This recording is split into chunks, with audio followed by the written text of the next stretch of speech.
सानू, अशा अवस्थेत उपाशी राहायचं नसतं. घे खाऊन घे. म्हणजे आता आपण हे बाळ पाडायचं नाही. लोकांनी आपल्या तोंडाला शेण फासलं तरी चालल. घे खाऊन घे. खरंच? होय, खरंच घे.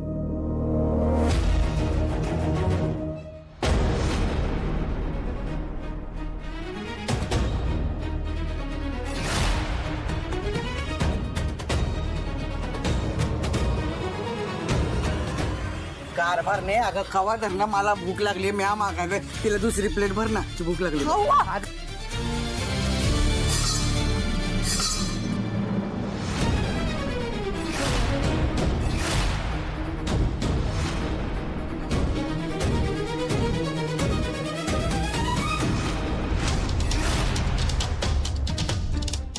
कारभारने काय केलंस तू? हे नाश्त्याची डिश का पाडलीस?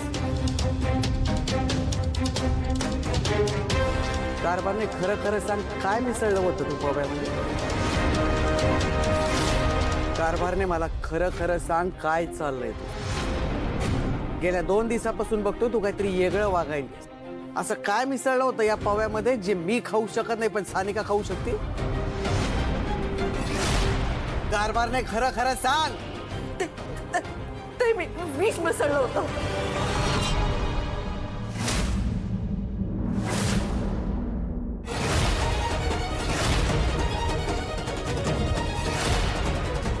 कारभारने अगं काय बोलायलीस तू हे?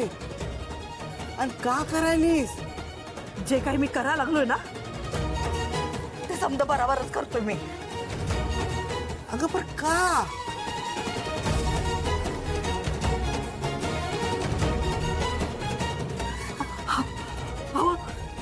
अहो तुमची पोरगी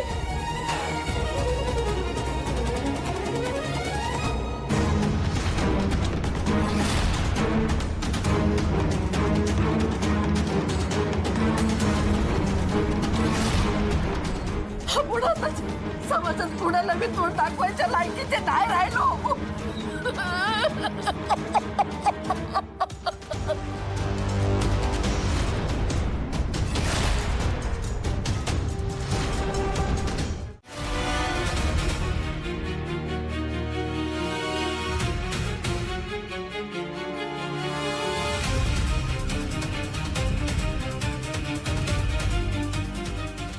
सर, माझ्याकडून हे श्रावणीसाठी.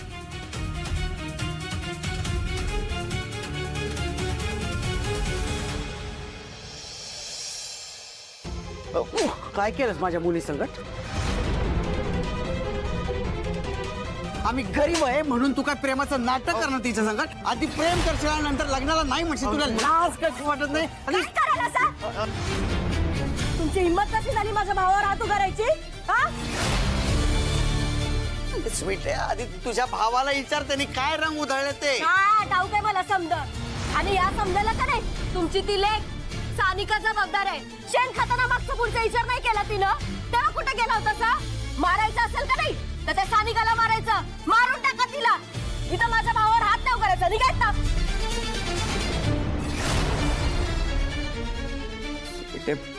स्वीटे, मी हात जोडतो तुझ्यामुळे. आधी जे काही बिघडलंय ना त्याचा बदला असा घेऊ नकस ना. बदला? बदला बिदला काय नाही हो. उलट मी तर विचार करालोय तुम्हासनी एक चान्स द्यायचा. जर तुम्हाला तुमच्या पोरीची अब्रू वाचवायची असेल का नाही तर तुम्ही माझं आणि शुभूचं लगीन लावून टाका. काय मी तुमच्या कारभारणीला आधीच सांगून ठेवलं होतं तर तुम्हासनी बी नव्यानं सांगालोय. विचार करा, जर शुभूचं आणि माझं लगीन श्रावणीच्या लग्नाच्या दिवशीच झालं म्हणजे कवा? परवा. परवा जर शुभूचं आणि माझं लगीन झालं तरच इंद्रनील आणि सानिकाचं पण लगीन होणार. तुम्ही विचार करा आणि तुमचा निर्णय कळवा मला. नाहीतर मग काय होणाऱ्या परिणामांना तयार व्हा.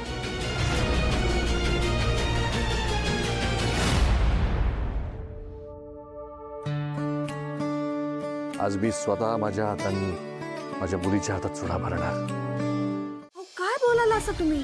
वय कारभारने आपल्याला स्वीटीचं लगीन शुभू संगट लावून द्यावंच लागल, आणि ते बी परवा, ज्या दिवशी श्रावणीचं लगीन आहे त्या दिवशी. हो तुम्ही काय बोलताय? तुम्हाला कळतंय का? त्या नागिनीचं लगीन आपल्या शुभूशी करायचं म्हणताय तुम्ही? दुसरा उपाय आहे का कारभारने आपल्याकडे? नाहीतर ती इंद्रनीलचं लगीन आपल्या सानिका संगट लावणार नाही म्हणाली. त्यात तिचं ऑपरेशन बी होत नाही म्हणतेस, मग काय करायचं सांग ना. अहो आपला शुभू तयार होणार नाही.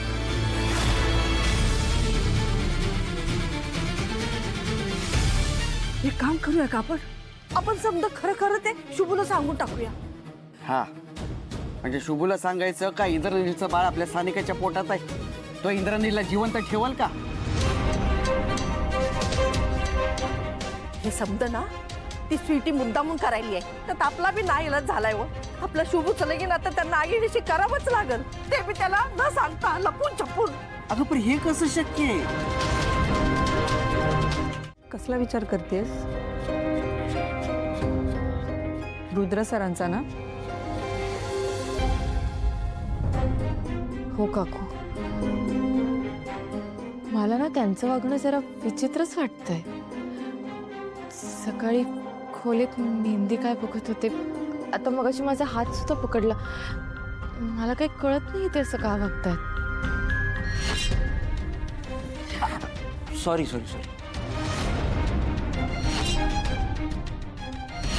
एस फॉर शुभंकर का?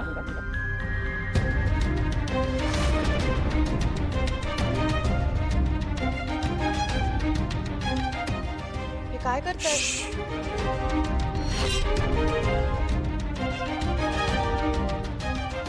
मी हे सगळं पाहिलं होतं श्रावणी, मलाही सगळं विचित्रच वाटतं.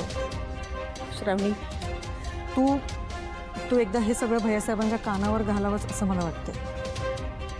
बरोबर आहे तुझं, मी बोलते बाबांशी.